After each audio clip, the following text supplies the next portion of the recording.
6월 5일 목요일 새벽입니다. 오늘 같이 기도하실 말씀은 출애굽기 3장 13절부터 22절까지입니다. 그중에 14절 말씀 봉독해 드립니다. 하나님이 모세에게 이르시되 나는 스스로 있는 자니라. 또 이르시되 너는 이스라엘 자손에게 이같이 이르기를 스스로 있는 자가 나를 너희에게 보내셨다 하라. 아멘. 모세가 하나님의 부르심을 받고 그 백성들에게 가서 사명을 감당하는 그런 일을 앞으로 해야만 하였습니다. 그런데 하나님을 만났고 사명도 받았고 막상 가서 하려니까 마음에 근심, 걱정이 먼저 찾아왔습니다. 백성들 앞에 가서 하나님을 만났고 이런 말씀을 하셨다 한들 그 백성들이 모세의 말을 믿어주지 않고 하나님에 대해서 모른다 하면 어떻게 할까 하는 고민 때문이었죠. 그때 하나님이 주신 대답이 오늘 말씀입니다. 모세가 백성들에게 가서 전해야 할 하나님이 주신 말씀 무엇일까? 우선은 내가 만난 하나님은 누구인가에 대해서 분명하게 전해야 되겠지요. 14절 하나님이 모세에게 이르시되 나는 스스로 있는 자이니라. 또 이르시되 너는 이스라엘 자손에게 이같이 이르기를 스스로 있는 자가 나를 너희에게 보내셨다 하라. 백성들에게 가서 그들이 믿지 아니하면 그래서 너는 무슨 권위로 이런 일을 말하느냐 하고 따진다면 이렇게 말하라 하는 것이죠. 애굽에 있던 이스라엘 백성들이 믿을 수 없는 이야기를 모세가 전할 때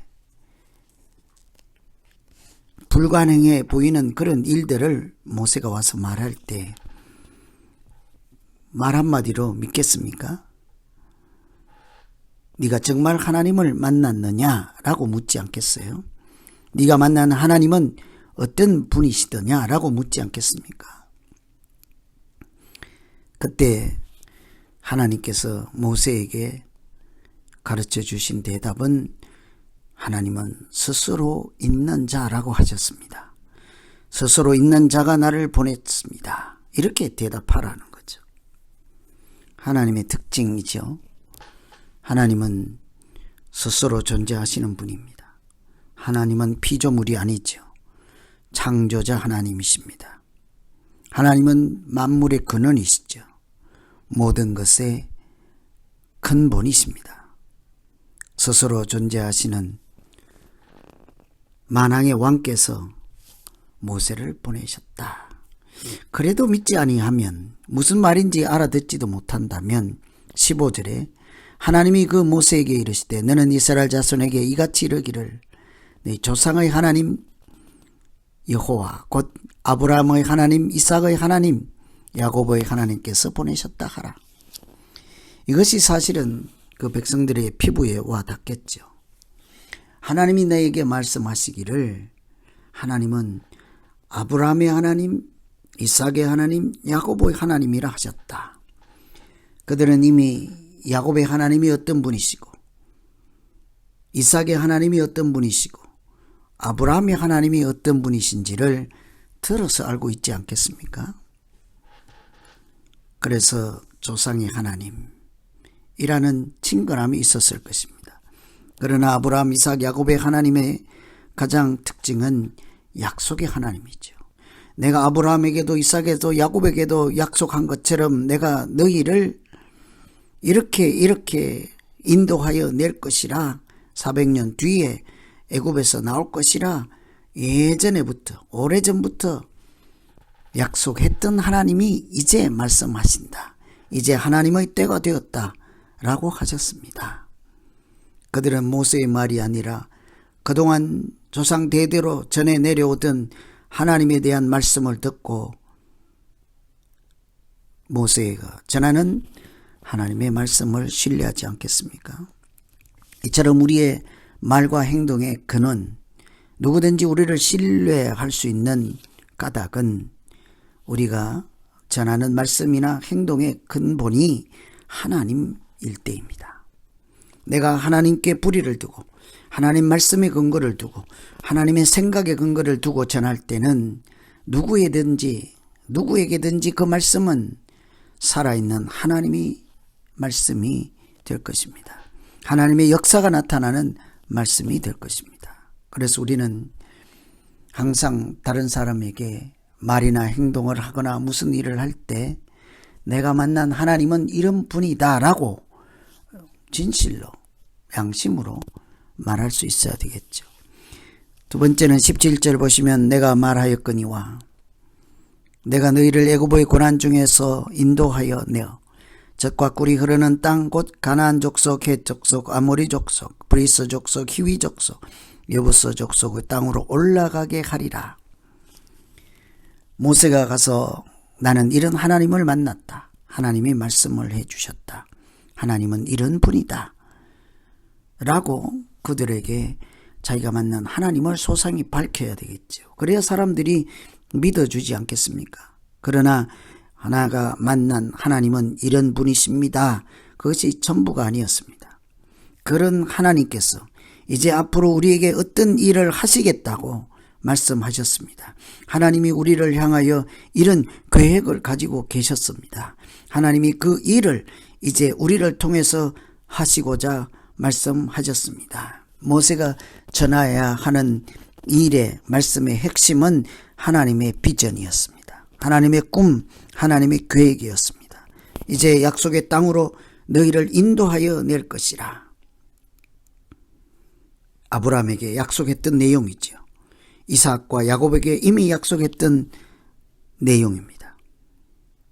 그들이 현재 노예로 있고 종으로 있고 고된 노역 가운데 그렇게 어렵게 살아가는 고난 중에 있을 때 너희를 해방시키겠다 하는 일은 도저히 불가능해 보였습니다. 애굽 군대들이 지키고 누구도 도와줄 자가 없습니다. 반역을 했다가 다 죽음으로 내몰릴 수밖에 없는 그런 열악한 환경입니다.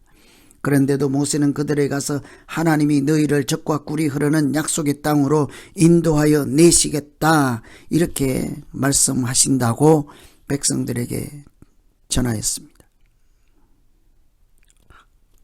백성들이 도저히 믿을 수 없을 때 그들이 그 말에 귀를 기울일 수밖에 없는 것은 조상 대대로 들었던 말씀입니다. 하나님께서 오래전부터 약속했던 말씀이었습니다. 그래서 모세가 그 백성들에게 전해야 되는 것은 하나님은 이런 분이다 뿐만 아니라 그 하나님이 바로 우리를 인도하여 내신다. 인도하여 낼 것이라는 약속을 이제 실행할 때가 되었습니다. 하나님의 계획을 백성들에게 알려야 했지요. 구체적입니다. 소상하기. 하나님께서 애굽 백성들에게 이적을 행한 후에 또 너희가 빈손으로 나가지 않고 하나님이 마치 승리의 군대처럼 승리하신 하나님의 군대처럼 나가게 될 것이라는 소상하게 구체적으로 하나님의 뜻을 분명히 전할 때 하나님의 말씀이 그들의 마음을 움직이고 그들이 하나님을 만나게 하실 줄로 믿습니다. 그래서 이 모세가 하나님의 명령, 부르심을 받고 백성들에게 가서 전해야 되는 것은 하나님을 뭐라고 소개할까? 여러분, 우리 각자가 다른 사람에게 내가 아는 하나님은 뭐라고 소개할 수 있겠습니까? 그 하나님이 이런 분이다. 그런데 어쩌라고요? 그 하나님이 오늘 우리에게 어떻게 인도하시고 무슨 일을 하시겠다고 말씀하십니까? 아무것도 없는데요. 이런 대답이 아니라 사랑의 하나님께서, 아브라함의 하나님께서 우리를 향하신 계획하심이 있고 구원하시는 계획하심이 있고 생명을 구원하시는 하나님의 선한 역사가 우리를 통해서 펼쳐질 것이라. 하나님의 비전을 함께 나누며 우리의 믿음 생활이 소망 가운데 살아가는 복된 삶이 되기를 간절히 기원합니다. 기도하겠습니다. 하나님 아버지, 모세가 하나님을 만나고 백성들에게 가서 하나님 말씀을 증거하기가 두려웠습니다. 믿어주지 않고 우스운 꼴을 당하거나 무시를 당할 수도 있는 입장에서 모세는 하나님께 그들이 믿지 아니하면 어찌할까 물었을 때 하나님은 스스로 있는 자 아브라함과 이삭과 야곱의 하나님이라고 말씀하셨습니다. 그 하나님은 오늘 우리의 하나님이시기도 하십니다. 하나님, 우리가 다른 사람에게 내가 만난 하나님을 소상하게, 또 하나님이 가지신 꿈과 계획과 하나님의 비전을 이렇게 잘 증거할 수 있도록 우리에게 지혜를 주시고 믿음을 더하여 주시옵소서. 뿐만 아니라 우리도 그 하나님께 순종하고 하나님의 비전을 이루고 하나님 나라를 세워가는 일에 참여하여 우리 믿음 생활이 복되게 하시고 영혼이 잘됨 같이 범사가 잘되는 믿음 생활 되게 하여 주시옵소서. 예수님 이름으로 기도합니다.